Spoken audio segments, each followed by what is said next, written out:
Bill, and I'm glad to be here today representing the state as the Labor and Industry Chair. This is my first webinar that I've done as Labor and Industry Chair, and I'm feel blessed and very pleased to have with me a Ivy Tech executive, Mr. Stephen Bryant, and he is our guru at Ivy Tech Bloomington campus and perhaps on other campuses with regard to small business opportunities, how to go about operating your small business, how to go about starting it, some helpful tips on how to keep your business going, and some current information that you might need. He has it with regard to small business. So we're so glad to have with us Mr. Stephen Bryant. Thank you for being here, Steve. Thank you. Honored to be here. Praise the Lord. Mr. Carrington, after that introduction, can we go ahead and roll the video? And then after that, we will entertain questions. It's a pretty thorough video. So after that video has played, then we'll answer any questions that you might have, or Steve will. Mr. William, I do not have a video. You don't? Okay. No, then I'll need to do it then. Yes, sir. All right. I will do that. Thank you, sir. I will do that. I hope I'll do that. Okay.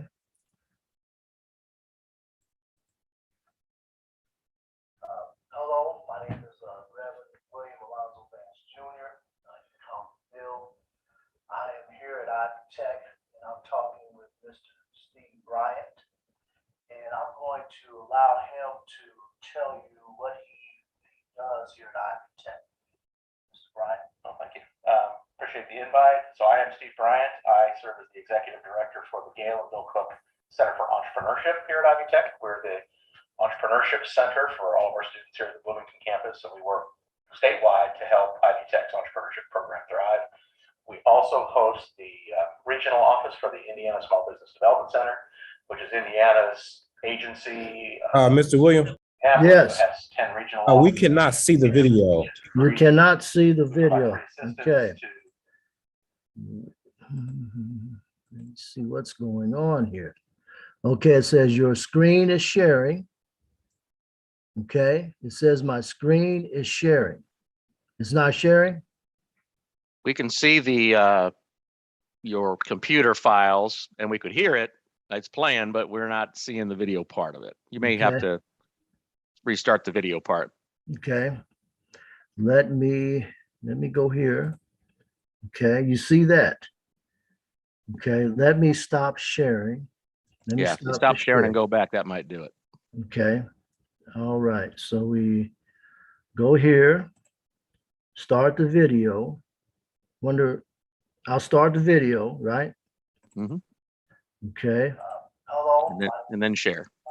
If I can get to the share, I will do that. I am here at Ivy Tech. Okay. With Mr. Steve Bryant, and I'm going to allow him to tell you what he does here at Ivy Tech. Bingo, you got it. There we go. Hello, my name is Reverend William Alonzo Vance Jr. You can call me Bill. I am here at Ivy Tech, and I'm talking with Mr. Steve Bryant, and I'm going to allow him to tell you what he does here at Ivy Tech. Mr. Bryant. Oh, thank you.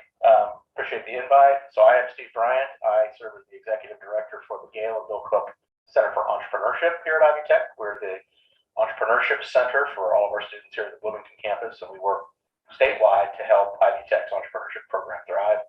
We also host the regional office for the Indiana Small Business Development Center, which is Indiana's agency up in Indianapolis, but has 10 regional offices. And what we do is we provide free assistance to anybody in the state of Indiana that wants to start a business or grow the one they got and keep them in business. So we're paid by the Small Business Administration, The state of Indiana matches that with some dollars, and we have some local support here, at least in Bloomington, from the city, Monroe County government, Indiana University Office of Engagement, and the Bloomington Urban Enterprise Association to help with businesses in the zone. So that's what pays us to help us, help people get started and keep the businesses thriving. And as you can imagine, COVID's been a pretty rough time for a lot of businesses around the state.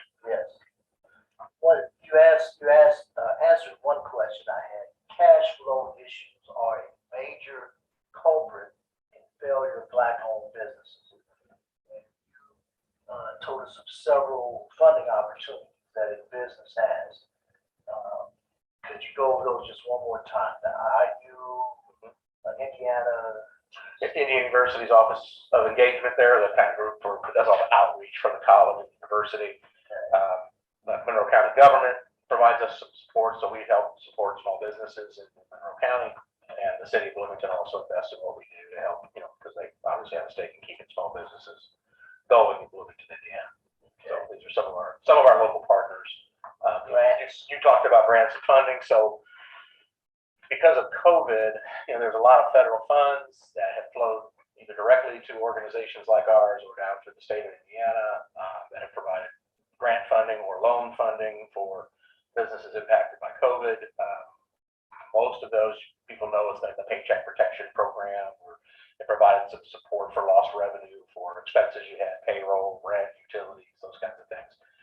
Paycheck Protection Program right now is exhausted, but the Economic Industry Disaster Loan Program through the SBA, which is what normally happens when you have a hurricane or a tornado or a flood.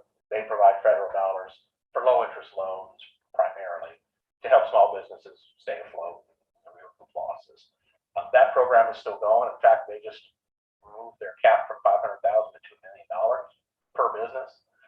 You just have to show one at some point before COVID you were making money, and at some point during COVID, that's everything from March 2020 to now, you have been impacted by that. You have lost revenue, again, to pay your people because there's less employees, less customers because they couldn't get to you. Business is down from restaurants or retail, some service businesses, and those were groups that are taking advantage of these low interest loans that they have. So for a nonprofit organization, that's about 2.75%, which is real cheap money. If the nonprofit has been impacted by COVID, and most have as well. And I think of a lot of nonprofits here in town that they're paid by fundraisers, membership dues, things of that sort. And a lot of those businesses weren't able to pay this year, like chamber or churches. Yeah, anybody who's been affected by the churches are eligible. For-profit businesses, it's 3.75%, which is still pretty cheap money to keep your business afloat. All the eligible expenses are payroll for your employees, healthcare expenses, rent, utilities, any PPE you bought because of COVID. You had to buy masks, you had to buy sanitizer, you had to put in a UV filter on your HVAC. It covers all that kind of stuff, and you can restructure short-term debt, which is really good. So if you have a high-interest credit card and you want to refinance it, it's a good time to do it with those funds. So you have to go directly through the Small Business Administration and do that. But those are probably the biggest programs that came out during COVID. The state of Indiana got some money from the CARES Act, and they have a $30 million pool right now for what's called the Indiana Small Business Restart Grant. So this is Governor Holcomb's money, flows through the Indiana Economic Development Corp, the state's kind of economic development agency. You can go on their website and apply. It's just like the other two programs. You just have to show that you've been impacted by COVID, so you have to upload your profit and loss statement for your business to show what it was before COVID, what it is now, your tax returns, just the expenses that you had. It's a reimbursement grant, but it's a grant, not a loan. You just have to show you had expenditures on payroll. I mean, everybody has this for the business because they use QuickBooks or a payroll processing company. You just have to show all those receipts. Likewise, much like the disaster loan program, any of your personal protective equipment you bought for COVID, signage that you had to buy to keep, masks are required for my business, all that kind of stuff qualifies. And it was originally a $10,000 grant. Then it was a $20,000 grant about this time last year. And spring of this year, they moved it to $50,000 per business. Now it's $100,000 per business. So anybody who's applied already can go back and get the difference up to $100,000. So most organizations have either gotten 20 or 25 or 50. Now they go 100. If you have not applied, you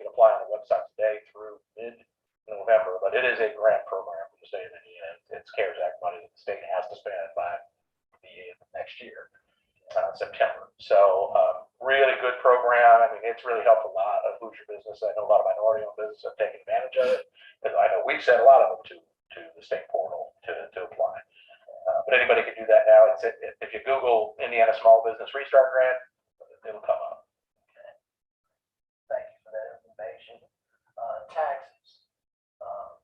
If you're a new business and haven't had any real revenues, do you report on taxes now? Because the taxes don't cover any expenses you have, right?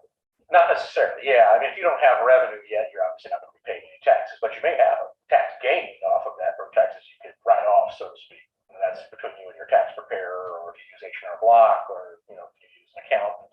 We recommend you talk to them to figure out the best way to maximize your tax liability regardless. It's one thing we do through the Indiana Small Business Development Center is we have a network of people within our network that some of them have tax backgrounds or accounting backgrounds, and we provide free help to evaluate what their finances look like and what your tax liability might be. Most of the time, we're going to ask you to go talk to the Indiana Department of Revenue or the IRS because they have small business resource centers at both agencies to answer those questions for people so they know what it is. So, like I said, a lot of small business, when you're starting up and you don't have revenue yet, obviously you don't have a tax issue yet. But when you start making revenue, at a certain point, those taxes are going to start to build up, and there's different kinds of taxes. There's payroll tax, there's sales tax. Sales tax is a big one for people during COVID because who am I paying my sales tax to? Now, if you're doing it if you're selling just in Indiana, you owe tax in Indiana. Well, if you're selling in other states, you might owe sales tax in another state too. So your responsibility is on you as the individual to do those kind of things. So we try to work with the agencies, and they have webinars and workshops and people, customer service centers for the small business areas for State Department of Revenue and the IRS. That's what they do. They want you to call and ask those questions because they want you to do it right. Okay. What are the steps to starting? Just briefly, I know that they're involved, but give us the short list of steps to start a small business and be successful. Sure. I mean, yeah, really, that's what we do here. We put people through a process of asking them a lot of questions. We have a small business resource guide that walks you through some of the elements of a business plan and some of the steps to actually formalize the business if you're ready for it. What we usually try to do is give them a business plan template. We provide those for free through the Small Business Development Center or SCORE, the other group here in town that does a lot of small business outreach, our sister agency. They also do the same thing. So we ask you to kind of walk through there and answer a lot of questions that you need to be thinking about. And if you're ready to formalize, the process is pretty easy. The Indiana Secretary of State's office is where you incorporate your business. You just need to decide what type of legal entity you want to be. Is it a corporation? Is it a limited liability corporation, a sole proprietorship? And we can tell you what the pros and cons are of that. Because usually it's mostly about your tax status and liability. But we want you to be legit, as we say. So you go there and do a name search for what you want to call your business, whatever name you want to choose. Just make sure somebody didn't already have it. That's already in your business area. If they say yes, go, then you fill out online. It's about $95. You fill out about maybe 20 minutes worth of questions you got to answer. It's usually who's the business owner, where are they located, who do I contact, for information. And then you click yes, and it tells you, hey, you're incorporated. It usually takes about 24 hours. So State of Indiana does a pretty good job there getting it set up. And then at that point, you go get your tax ID from the Indiana Department of Revenue, or I'm sorry, the Internal Revenue Service. So once you have your tax ID, then you can go get a checking account, a business checking account at the bank, and then you're free to roll. If you have employees, there's a portal called InBiz. The State of Indiana uses. You can Google InBiz. You can do all of that stuff through that website, including the incorporation with the Secretary of State. And then it asks you questions when you have employees. Okay, if you don't have employees, you're done. You move on. If you have employees that you're going to start out with, it tells you about withholding taxes, all the things you can do, and you can sign up right there, and everything goes to the state, and you're all set. It really is a pretty efficient process. We do it all the time. We walk people directly through it. We'll help them set it up through the Indiana Small Business Development Center. It's one of the services we provide for free. Okay. Well, all of our services are for free. ITech does a lot of great things. This is one of the things that ITech offers that maybe a lot of people don't know that our community college does do. So yeah. So I know ITech has always been a friend of NAACP. Thank you for your involvement. Yeah. Now, I have some statistics I took off the internet. 124,551 businesses are minority owned in this country. 28.5% of them are in the healthcare and social assistance sector, which is the highest of any minority group. Also, I wanted to bring out Dr. Audrey McCluskey. She's a retired professor from the School of Diaspora, which is looks at African Americans after they come, out of Africa. How are we doing now? So she's done a lot of things, and one of the things she's brought up was what happened in Tulsa, Oklahoma, and that was called the Black Wall Street. And it was so very successful, and for it to what happened there was somewhat of a mystery, but it was racial. It was some racial tone. It was racism, and it was just a massacre. It was just people were killed, and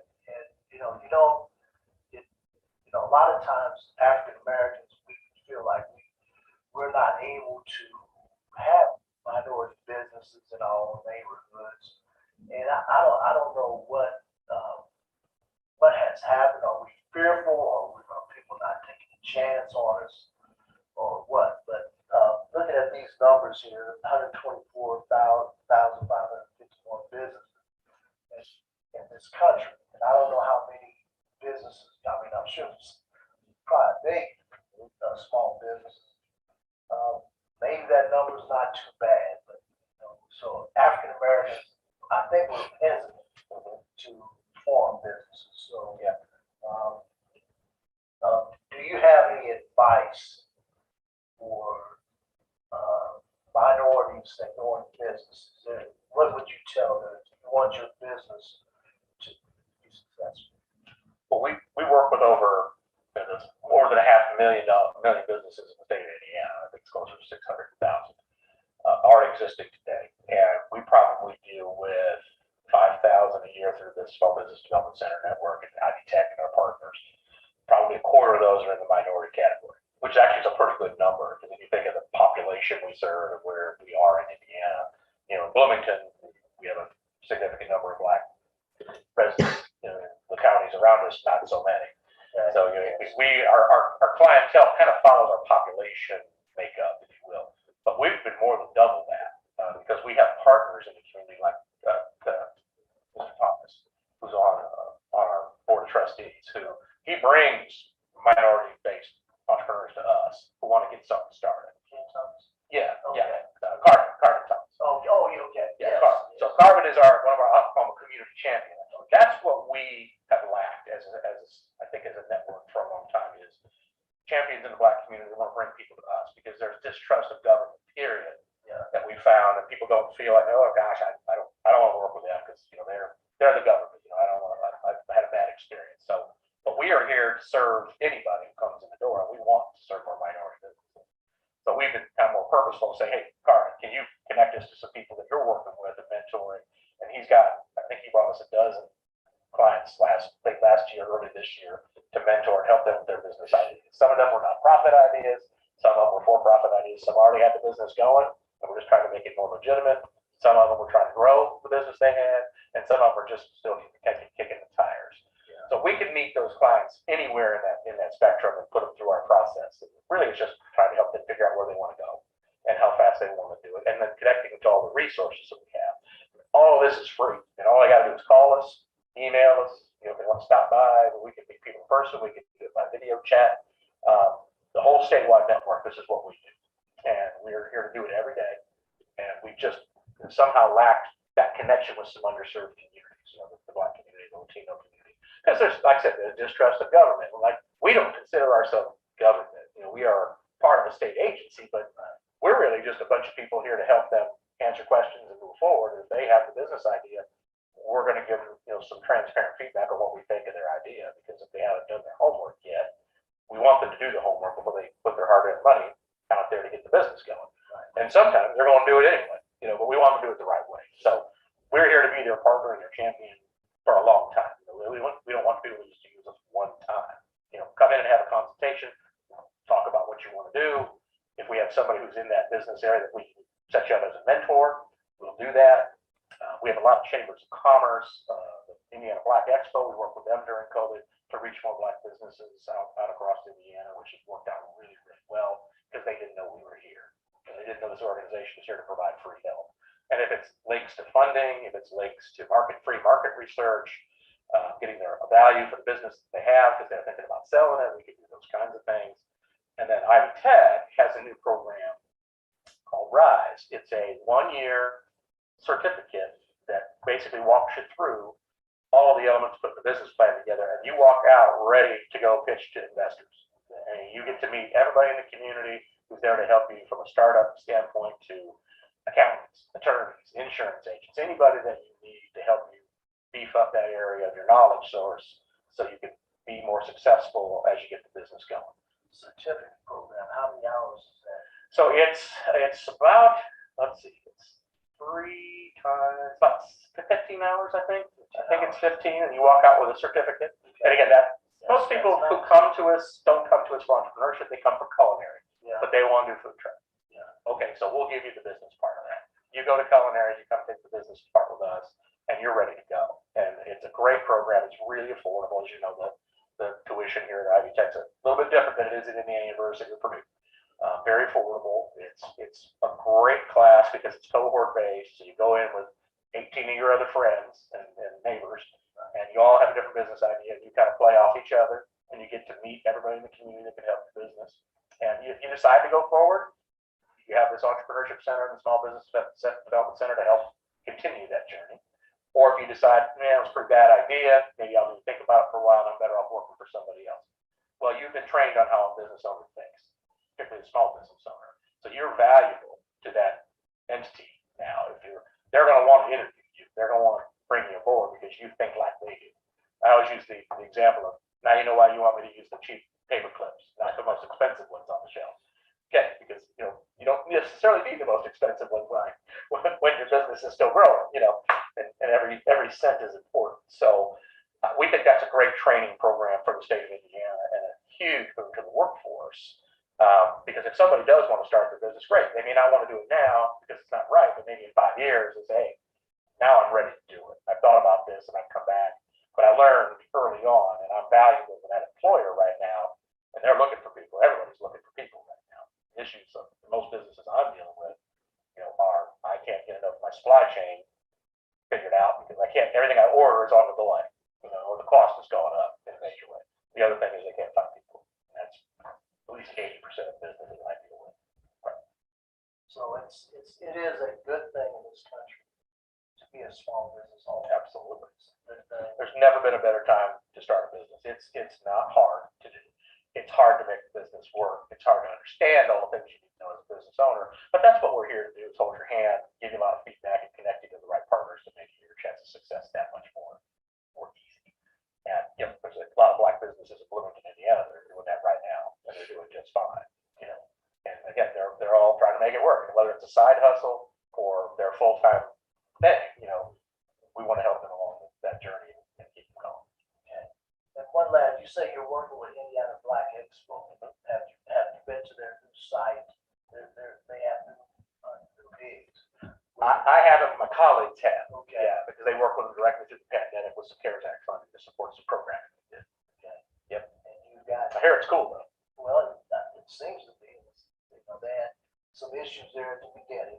Getting used to the neighborhood, but now they've ironed everything out. I think they're doing well. That's good. And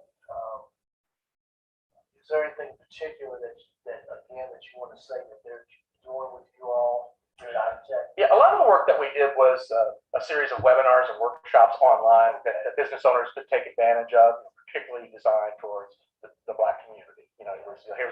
Here's the topic areas that the Black Expo has been hearing from their constituents. Hey, our entrepreneurs want to hear about this. They want to learn about money. They want to know where do I find money? What grant programs are out there? How do I find market research for my business that I didn't realize was there? And I can get these free reports for us? Absolutely. That's what we do. So we brought in, subject matter experts to talk about those programs. Or teaching mode. Mostly in teaching mode, but it also brought people to know who we are as an organization. So now they know there's a group here that they get free services from. And man, there's lots of other stuff that we offer. You know, we have some programs at the Small Business Development Center Network to help with your first hire. So if you have never hired somebody before, you don't have a clue how to approach it, the state has hired a consulting firm to work with about 120 Indiana-based businesses to help them with that, what I'll call first hire. So that's everything from, you know, what do you want the position description to be? What are they going to do all day long? We'll help you put that together. If you're going to do a search, you know, you're going to go out there and try to recruit them through Indeed or LinkedIn or whatever medium you're going to try to find to recruit people. They'll help you with the recruitment search. They'll help you with the interview process. You know, they'll sit down with you and help you do the interview, prepare for it, and execute the interview. And then if you're ready to do an offer, they'll help with some information. This is all free. You know, this is something we hadn't done until about a year ago, and boy, has it been popular, particularly during the pandemic. Because it's hard to find people, period, let alone try to find them during a time when everybody's kind of scattered and not in front of you every day long in general. But we've got, you know, multiple programs available that, you know, people can take advantage of. I could list them all off, but you only have so much time here. But if you go to the isbdc.org, so the Indiana Small Business Development Center, isbdc.org, all these programs are on there. There's some drop downs on the website. You can apply for assistance in any one of those. And there are 10 regional centers for the Small Business Development Center Network to service you. We have over 60 advisors and staff statewide, including about 4 or 5 here in Bloomington, our region. And my region goes from Bloomington all the way down to Jasper. So I've got 10 counties that I serve in my service territory, and my Ivy Tech service territory is kind of the same. We're all pretty much hosted by universities or colleges, with the exception of the Evansville region, which is hosted by the Chamber of Commerce.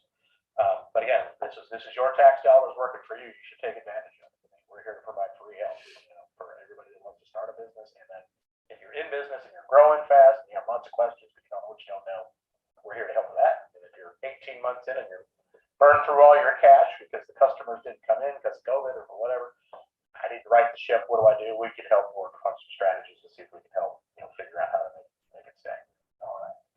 Mr. Bryant, thank you for participating in this interview for the state NAACP conference. It's going to be used in work in the labor and industry workshop. And I've already informed President Margaret Bowling Williams that we're going to do it this way. She's excited. Great. And she has asked that you be included in the Zoom Okay. in October. And just in case they have further questions, but I should thank you for this thorough interview. And look forward to seeing you during the Zoom meeting in October conference convention. Thanks a lot, and again, we thank you. Yeah, thank you for the invite. We're looking forward to being part of it and supporting all the network. So, All right. Hello.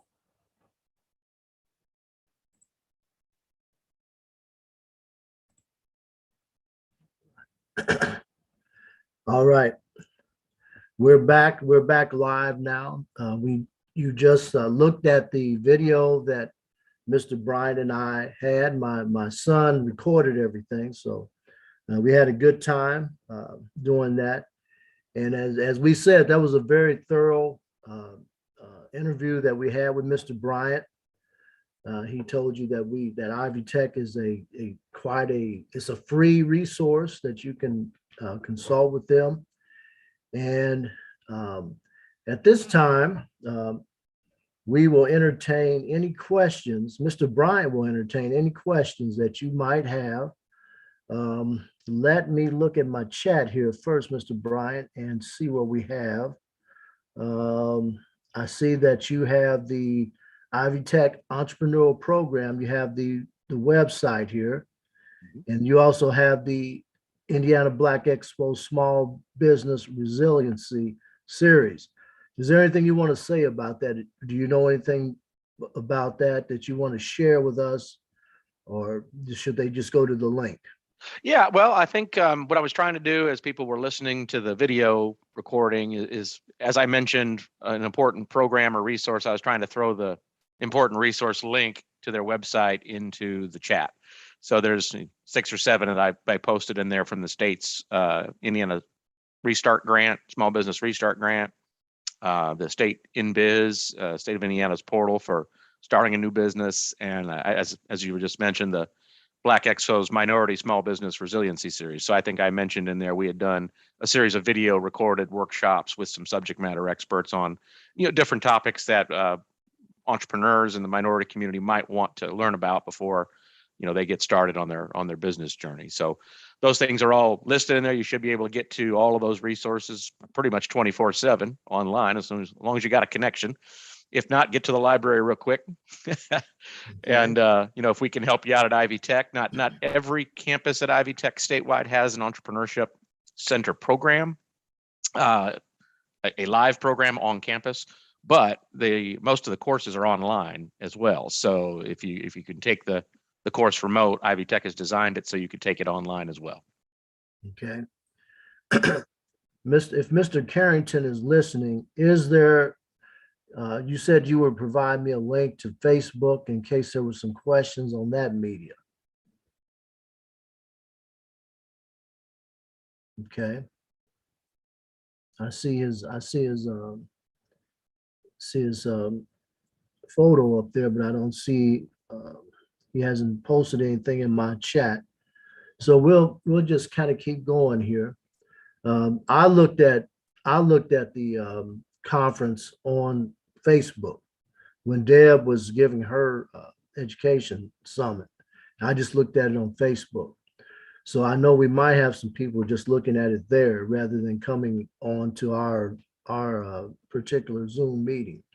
So we talked about, one of the things I talked to you about, given this is the NAACP, and, given that, there was a statistic that I brought out, 28.5% of the small businesses that African Americans have are in the healthcare line of work.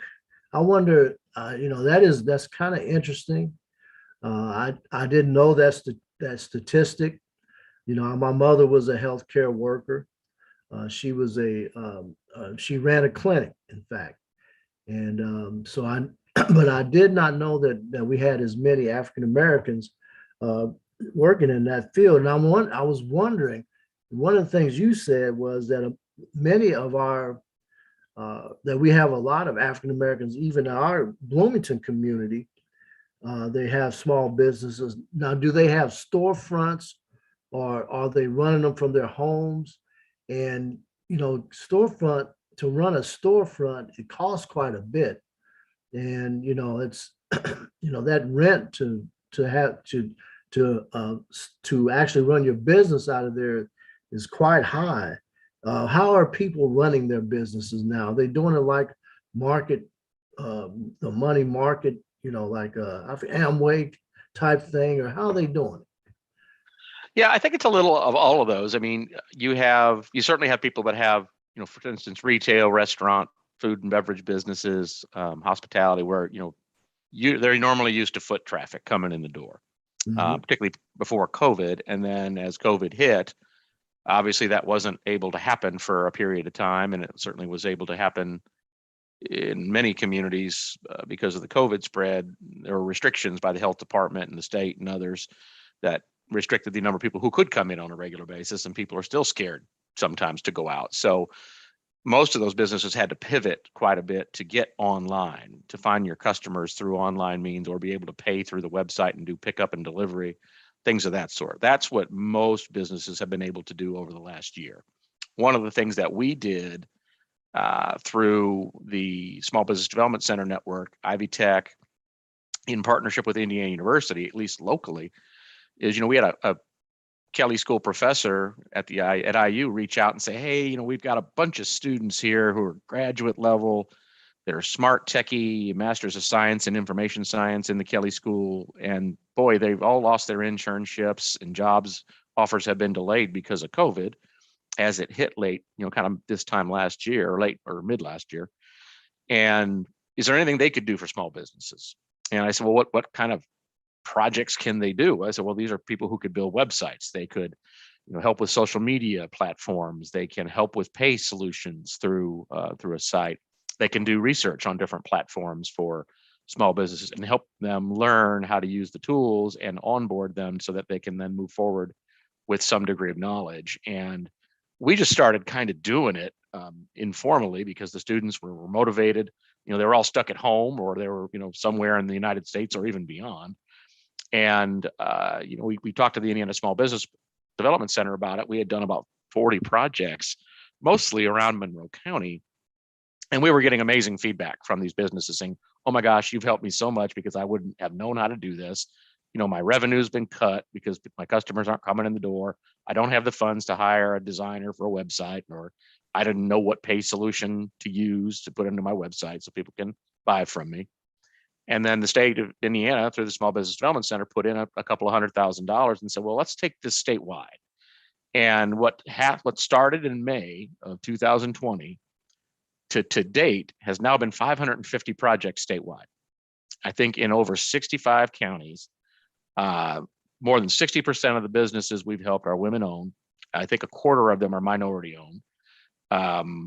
In all industries, you can imagine a lot of retail, a lot of food and beverage, but manufacturing has all of a sudden come on heavy because manufacturing companies have been hit hard with the pandemic, mostly now because of supply chain delays and cost issues. We have had healthcare, technology businesses, a lot of independent contractors, people, handymen who work for themselves, and they're just trying to figure out how to get to their customers. So our advisors statewide and the student teams at the Kelly School, and you've had over 100 students work on this over the last year. It has been the most impactful program I've ever seen. To be able to do 550 projects since May of last year, and now it's November 6th. And we didn't have a plan for that before COVID, and we just kind of made it happen. And these students did an awesome job. We did a good job of advertising it. We tried to get the word out through social media, through the channels like the Indiana Black Expo. We partnered with them so people knew about the program, and we got other minorities who came in and took advantage of the tools and the resources. So that's kind of what we're all about, is what can we think of as a team to help small businesses and entrepreneurs be successful. And we were all in this together over the last year, as you're well aware, to do anything we can. And just a simple call from a Kelly School professor that knew of us and say, hey, how can we keep these students busy? Do you have links to small businesses? Well, yeah, we work with 5,000 small businesses a year across the state with about 70 advisors from the SBDC network statewide. And that's everywhere from Gary down to Evansville to Louisville area, Fort Wayne, and everything in between. So we've got that coverage, as an organization. So if you go to that isbdc.org site, you can learn about the other programs we have. We call that program HOPE, HOPE, the program working with students on the websites. And we're doing, those projects. I think we're booked through the end of this year, but we'll probably have some starting in January, have some slots open as the students get back to school. But that's what we do. We pivot and try to find solutions to the problems that Indiana small businesses have. And, the minority community needs to know we're here. We want them to reach out and be part of the network and understand what we have and take advantage of it. I had heard that the service industry is the way to go with any small business, service industry. Now service industry, that could be anything. I mean, what kind of services are we talking about? Even the auto business is a service industry, and it's providing cars, because you need to drive. But I started hearing that during the time when the auto industry was floundering. That's when I heard. So, the way to go now is any kind of service that you can perform for people. That's where the money's at. So that's where you can, have the best chance of earning an income that you can live off of if you have to. So did you hear anything like that, or did I just miss? Is that something that, do you agree with that? Yeah, no, we more than half of our clientele are service-based businesses, and as you mentioned, that includes food and beverage services, hospitality businesses, professional services, law firms, construction. I mean, people who are doing services for others. That's the bread and butter of what we do. It's not just product companies and manufacturers, that we deal with throughout the year. So a lot of our programs are built to help anybody who's in the service business learn about the different, market research tools we have, help with business plan, if they're experiencing cash flow issues, say what resources are out there for me. And again, a lot of times we're just connecting to our partners, in the lending community, the banks or credit unions. They're the ones that usually most people go to for some financial assistance. There's micro lending platforms in Indiana like Bankable. Some of the CDFIs, community development financial institutions, have been a little bit more visible during COVID because some of the fiscal stimulus money from the Fed went through community development financial institutions. There's 4 or 5 in Indiana that are fairly recognizable. Now you're starting to see some funds being set up for minority businesses and minority entrepreneurs and startups that are set up through the Community Navigator program is a new one through the Small Business Administration. They just provided 2 awards, one in Terre Haute, one in Fort Wayne, for community navigators to be hired to reach out to those underserved communities, the minority, the LGBTQ community, the Latinx community, to provide, again, more boots on the ground to tell people, hey, we're out here. If you are a home-based business and would never hear about us, maybe we show up at the Boys and Girls Club, here in Bloomington, for instance, and that's where you find out about what we do. So you have people on the ground that might be more visible. They might be showing up at Ivy Tech and networking with us and saying, hey, do you have any students you're working with who are from the minority community that might, want to come out and learn more about some of the things we're doing or take advantage of some of these programs. So we're trying to cover as much ground as we can, but we also don't always do a good job of marketing ourselves and knowing what's going on. So kudos to you and all the NAACP chapters for allowing us to be part of this today and tell you a little bit more about what we are doing and try to create a little more engagement. We thank you for being here. What your small businesses that you work with, are they making enough money to live off of? And I guess that's my one of my questions is that. And I know during COVID, there were plenty of grants. But in a situation where there's not a COVID, how does, I've been into many small businesses and, my wife is into, embroidery and quilting and stuff like that. And we've gone to some mom and pop places and they're beautiful. And I wonder, how do they stay open? Because, they're not, I don't see a lot of business in here, scrapbooking places. And then this one, I think we're in the DC area and we were there. She likes to visit these places. And so we go and there, a lot of them were closed, not in operation, so that is, the prospects of owning your own business is great. But if you don't have any business, that is a tough thing, isn't it? Yeah, that's really our whole reason for being, is just sitting down. And I think I mentioned in the video, putting you through a process. We ask you a whole bunch of questions you may not be thinking about in order to understand what your goals are. What is the end goal? That's kind of what I like to start with a lot of people who want to start something. What do you want this to be? Do you just want some side money and you're going to keep your full-time job with your insurance and your 401k, or are you really ready to jump off and take the leap? The entrepreneur's dilemma, we call it. And then we can help them look through, that business plan, add the market research in there, so we understand who your customers might be. Are there enough of them out there to know you'll be profitable? We can use some of our tools, our financial tools, to put together a forecast, what you think your budget might be, and again, expected cash flow, things like that. And then if you're already in business, we can then look at what you have and say, okay, you got this much amount of money coming in, you got this much going out. If it's positive, okay, maybe we can help you maximize that. If it's negative, maybe we can help you think through some solutions to save you some money so you can become profitable sooner than later.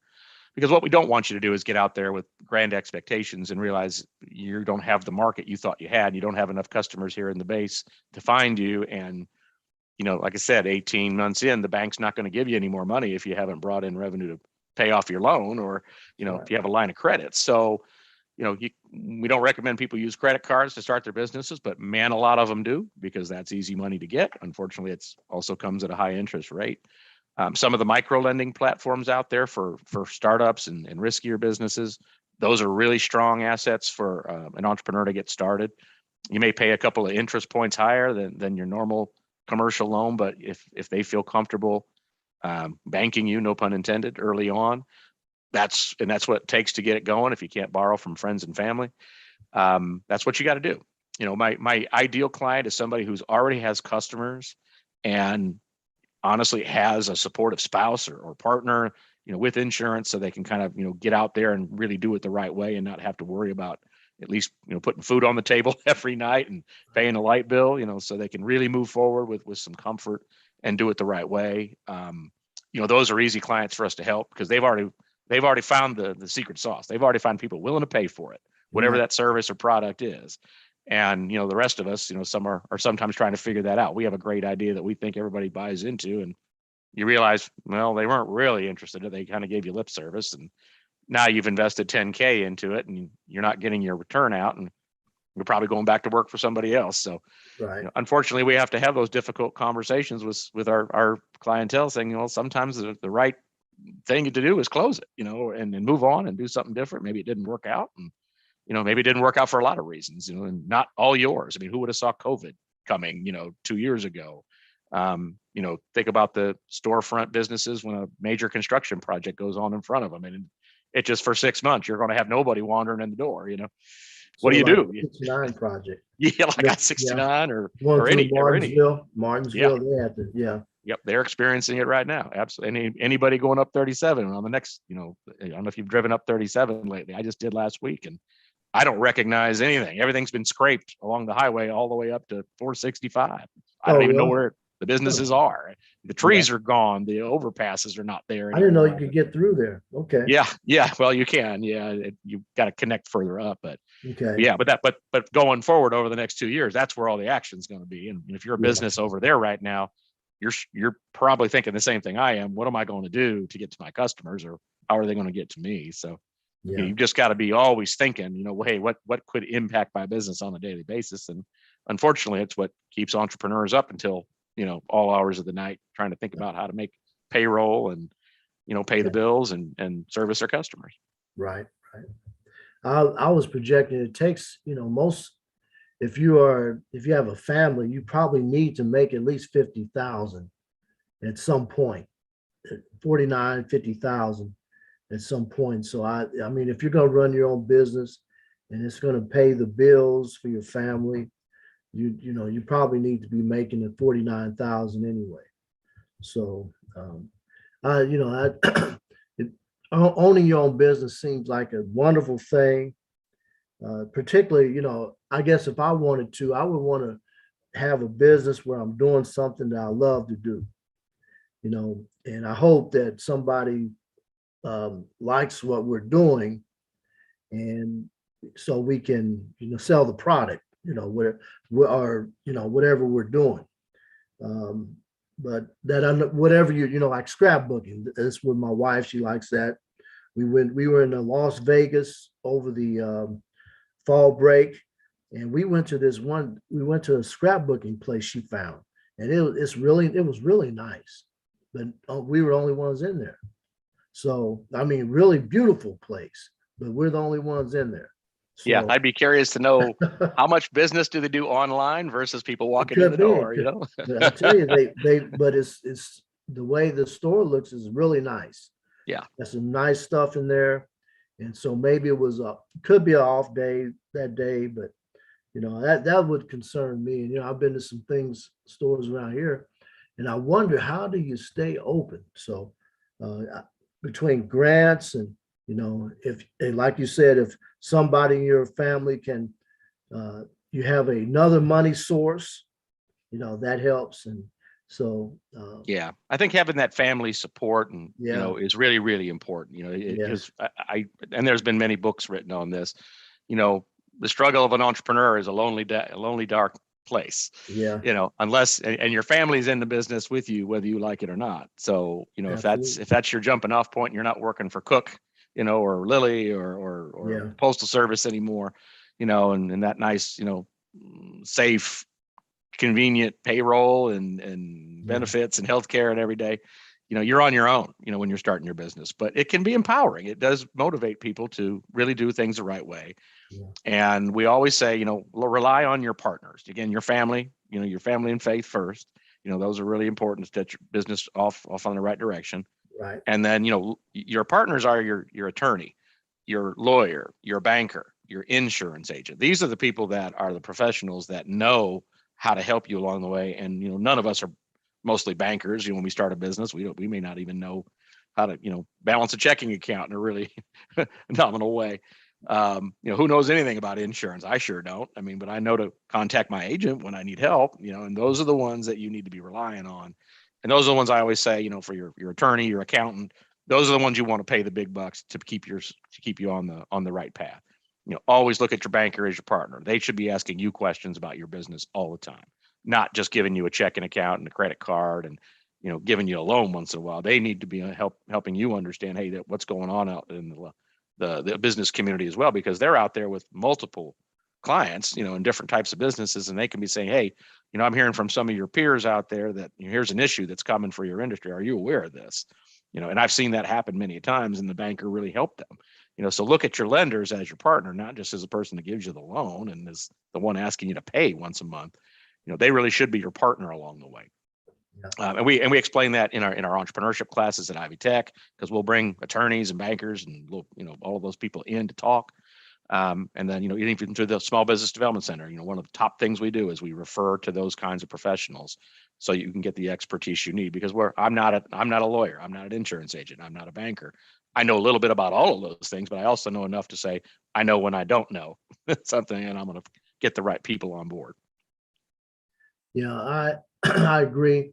Having that family support, knowing when at some point you got to know when it's not working out, right? At some point you got to know it's not working out. And so you got to, I guess you'll have to, whether you liquidate it or, you have to, you have to let it go and maybe do a restart or something. And it's good to come in, you said, with knowing who your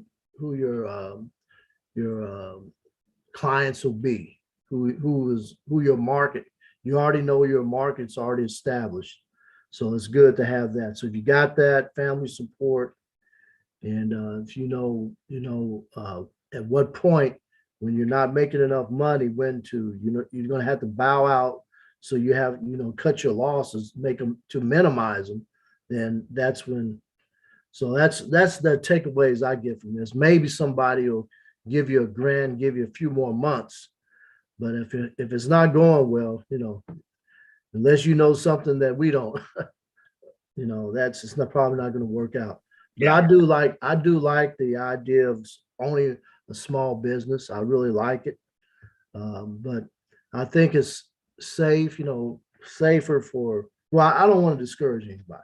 If you want a small business, go for it, But I found that, working for somebody has been a blessing. Yeah. And most people work for small businesses. The definition of a small business by the federal government terms is under 500 employees. Those are big small businesses, a lot of those, Yeah. but a lot of us are going to work for a small business, whether we like it or not. We're all not going to work for a big hospital system, or we're not going to work for a big manufacturer, Right. And, if it's a 10 to 20 person company that you're working with, and you're the human resource person or the salesperson or, production, whatever it may be, you're part of a small business as an employee, and you got a responsibility to the employer and to your customers to make sure you do things the right way. And I think that's what we're trying to teach, not just through Ivy Tech in the classes we offer, but, for the small businesses that we counsel, is that, hey, you're going to hire some people, and you want to hire the ones that understand you're a small business. And Right. I use the joke all the time about the not using the expensive paper clips, but that's true. When you're first starting the business, you're borrowing paper clips from friends. You're trying to squeeze every dime out of everything you're doing, and you should be, so that you get to profitability as fast as you can, so that you can then do good things in the community. You can sponsor Boys and Girls Club and baseball teams and dance teams and Riley Children's Hospital, things of that sort. So you want to give back, and that's a big part of being an entrepreneur is giving back to the community, and you should be expected to do that as you go forward. because people need help. I mean, we got issues of homelessness and addiction and, other things. And, where are those dollars going to come from? Well, government's not going to fund those every day. It's the small business community who's going to make sure that, resources are brought to help people get better, or find the right path. And, sometimes they may never find the right path and there's not much you can do, but at least you're trying. Yeah. And one last question before we wrap up. A lot of the small businesses, if they have employee issues, whatever the employee issues might be, I know that most small businesses do not have a way to deal with that. And that is a real concern, I bet. Yeah. I don't it know is. for sure, but that is a real concern. So if I'm a small business operating with a big small business, say, and I've got some employees, I want to hire people that I feel I can trust. And so sometimes, if you're a minority, you're not trusted. So I don't feel comfortable. I don't know how my other employees are going to, get along with you. And then I got this headache and, and I don't have any way of dealing with it. What do you suggest, Steve? Yeah, well, I mean, there are resources out there. I mean, workshops and training programs to help on small business human resource issues, because you got to think, if you're under 10 employees, you probably don't have the budget to hire a human resource manager. You're just figuring out, as the business owner, how to do what you need to get done. But there are, the Society of Human Resource Managers, which is a professional society for human resource professionals. They have all kinds of training programs. The Small Business Administration has some training programs on its website, sba.gov, in the human resource area, and employees and benefits.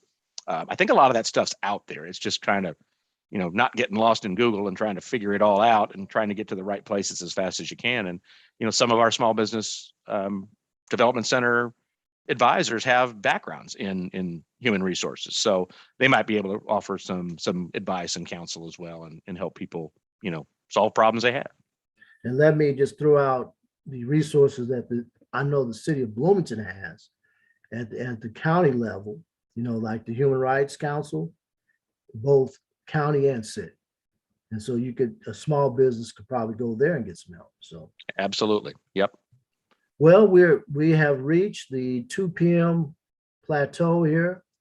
And I want to thank you, Steve, again, for coming out, taking time out of your busy schedule to bless the NAACP, the First of Monroe County branch, and also the state conference, which is run by President Barbara Bowling Williams. So we thank you for coming out. We thank you for answering all our questions. Thank you for taking time with me to have that video. You took time out. It's always been a pleasure working with you. I've known Steve a long time. He's worked with my wife a long time. And so this is my inaugural webinar. So, you kicked it off. So You did a great job, Bill. Yeah, thank you. We might have to call, we probably will call on you again. And I might specialize in an area. Okay, absolutely. I might be talking to you again because I like the resource. You have something to do with labor and industry. So Yes, sir. Again, thank you. Thank you. I'm honored to be here. And on behalf of Ivy Tech and the Small Business Development Center Network, we're looking forward to working with you going forward. All right. Thank you, sir. Have a great rest of the day. You too. All right. Mr. Carrington, are you here or do I? Yes, sir. I will take care of it for you all. Thank you. All right. Thank you for your Thank you. service.